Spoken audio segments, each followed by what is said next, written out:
தேய நடந்து கடைசி மூச்சையும் தமிழனுக்கு அளித்த அறிஞர் அண்ணா கண்ட மறுமலர்ச்சி என்கின்ற தலைப்பிலே பேச வருகிறார்.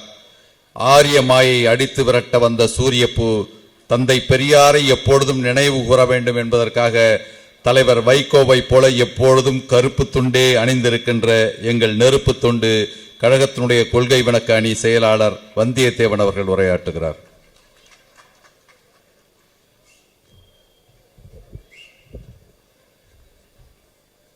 நம்முடைய லட்சிய தலைவர் அண்ணன் வைகோ அவர்கள், இளம் தலைவர் துரை வைகோ அவர்கள் சிறப்பாக அமர்ந்திருக்கிற இந்த அவைக்கு என்னுடைய பணிவான வணக்கத்தை தெரிவித்துக் கொள்கிறேன். அண்ணா கண்ட மறுமலர்ச்சியை 5 நிமிடத்திற்குள்ளாக இப்பொழுது நாம் பார்க்க போகிறோம். நாம் தாயகத்திலிருந்து வந்திருக்கிறோம்.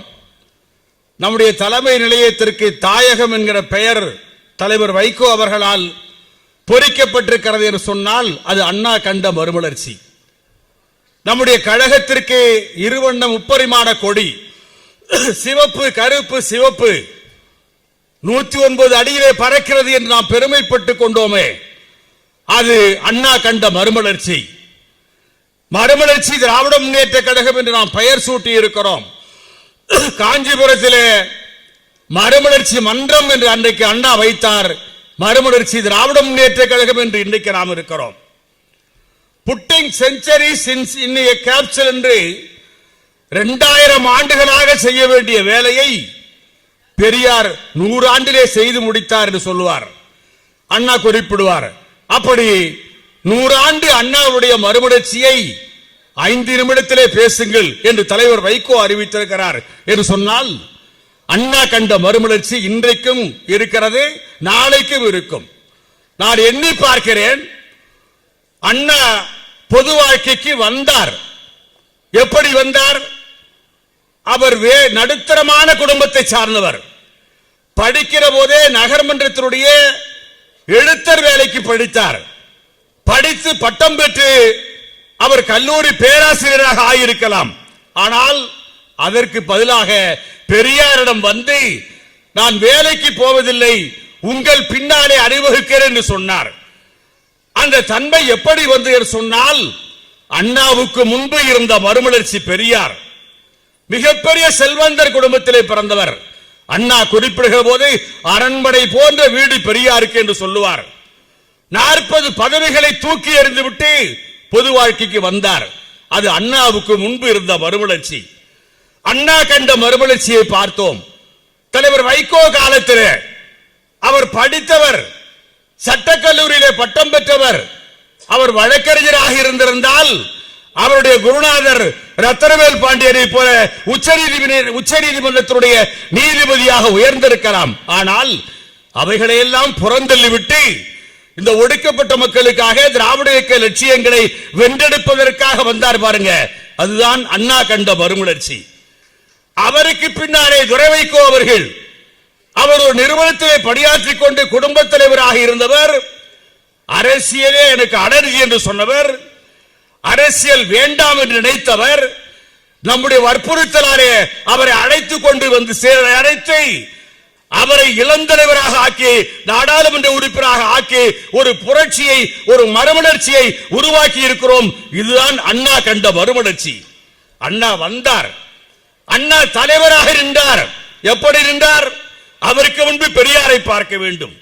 பெரியார் காங்கிரசிலிருந்து வெளியே வந்தார், சுயமரியாதை இயக்கத்தை தொடங்கினார்.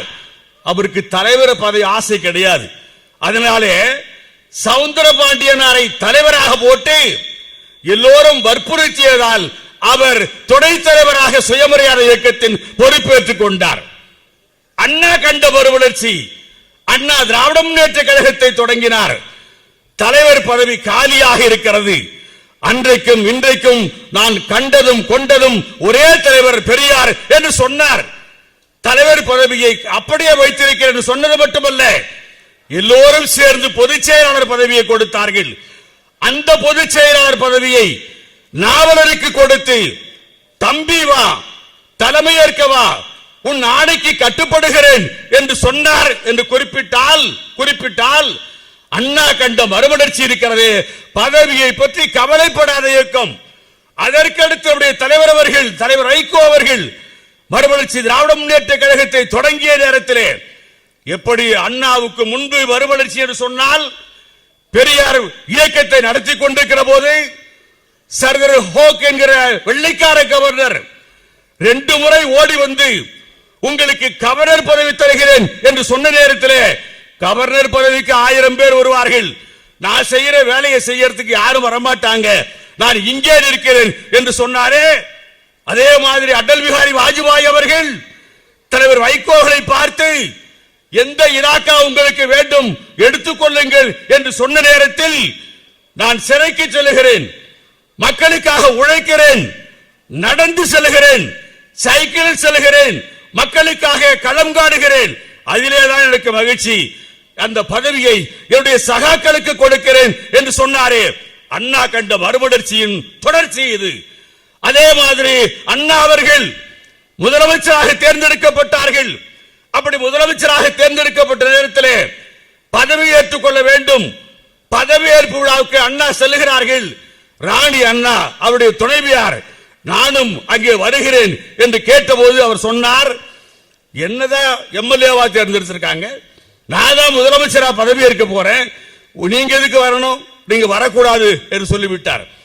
பிறகு பதவியேற்பு விழா நிகழ்ச்சி தொடங்குகிற நேரத்தில் தனியாக ஒரு வண்டியை வைத்துக் கொண்டு அந்த அரங்கத்தை உள்ளே போக முடியாமல் ஓரமாக நின்று தன்னுடைய வாழ்க்கை துணைவர் அங்கே பதவியேற்ற காட்சியை பார்த்தார் என்று சொன்னால் இது அண்ணா கண்ட மறுமலர்ச்சி. இதன் தொடர்ச்சி எங்கே இருக்கிறது சொன்னால் நம்முடைய இளம் தலைவர் துரை வைகோவிடம் இருக்கிறது. நாடாளுமன்ற உறுப்பினராக தேர்ந்தெடுக்கப்பட்டார். அவர் நினைத்தால் தலைவர் வைகோ அவர்களை அழைத்துக் கொண்டு சென்றிருக்கலாம். அவர் நினைத்தால் நம்முடைய தாய் நிகராக இருக்கக்கூடிய அன்னியார் அம்மா ரேணுகாதேவி அவர்களை அழைத்துக் கொண்டு சென்றிருக்கலாம். அவர் நினைத்தால் தன்னுடைய வாழ்க்கை துணைவியரை ஏற்று அழைத்துக் கொண்டு சென்றிருக்கலாம். ஏனென்றால் இவர்கள்தான் அவர்கள் பொது வாழ்க்கையிலே துணிச்சலோடும் சிறப்பாகவும் இயங்குவதற்கு உந்து சக்தியாக இருக்கிறவர்கள். ஆனால் அவர் சொன்னார், நீங்கள் யாரும் வர வேண்டாம், எனக்காக பாடுபட்டார்களே, மறுமலர்ச்சி திமுக வெற்றிக்கு துணை நின்றார்களே, அத்தனை பேரையும் என்னால் அழைத்து செல்ல முடியாது, அவர்களிலே 4 பேரை நான் அழைத்துக் கொண்டு செல்லுகிறேன் என்று அங்கே டெல்லியிலே விமானத்தை அழைத்துக் கொண்டு சென்று அந்த நிகழ்ச்சியை கண்டுகளிக்க வைத்து சிறப்பாக விருந்தளித்து அனுப்பினார்கள் என்று சொன்னால் இது அண்ணா கண்ட மறுமலர்ச்சியுடைய தொடர்ச்சி. எனவே அண்ணா கண்ட மறுமலர்ச்சி என்று சொன்னால் தலைவர் வைகோ சொன்னார்கள், பொது வாழ்க்கையிலே மறுமலர்ச்சி திமுகவை தொடங்குகிற போது எனக்கு என்று குடும்பம் கிடையாது, இனி நீங்கள் தான் என்னுடைய குடும்பம் என்று சொன்னார்களே, அது அண்ணா கண்ட மறுமலர்ச்சியின் தொடர்ச்சி. அதே மாதிரி துரை வைகோ அவர்கள் இன்றைக்கு நாம் எல்லோரும் சேர்ந்து அவரை தம்பியாக, அண்ணனாக, தந்தையாக, அவரவர்கள் வயதுக்கு ஏற்ப குடும்ப பாச உணர்வோடு எப்படி தலைவர் வைகோவை நாம் நினைத்தோமோ அதே மாதிரி இளம் தலைவர் துரை வைகோவை மறுமலர்ச்சி திமுக தோழர்கள் இன்றைக்கும் நினைத்து அவர் பின்னால் செல்லுகிறோம் என்று சொன்னால் இது அண்ணா கண்ட மறுமலர்ச்சியின் தொடர்ச்சி. அண்ணா கண்ட மறுமலர்ச்சிக்கு என்றும் தொடரும். அதை முழுமையாக மறுமலர்ச்சி திராவிட முன்னேற்ற கழகம் என்கிற பெயரே இயக்கம் நடத்தக்கூடிய நாம் மலர்ச்சி என்று சொன்னால் மலர்வது, மறுமலர்ச்சி என்று சொன்னால் மறுபடியும் மலர்வது, மறுபடியும் தமிழினம் எழுந்திருக்கிறது, மறுபடியும் பெரியார் அண்ணா கொள்கைகள் வென்றெடுக்கப்படுகிறது என்று சொன்னால் அதற்கு அண்ணா கண்ட மறுமலர்ச்சி, மறுமலர்ச்சி திமுக, மறுமலர்ச்சி திமுக. வாய்ப்புக்கு நன்றி, வணக்கம்.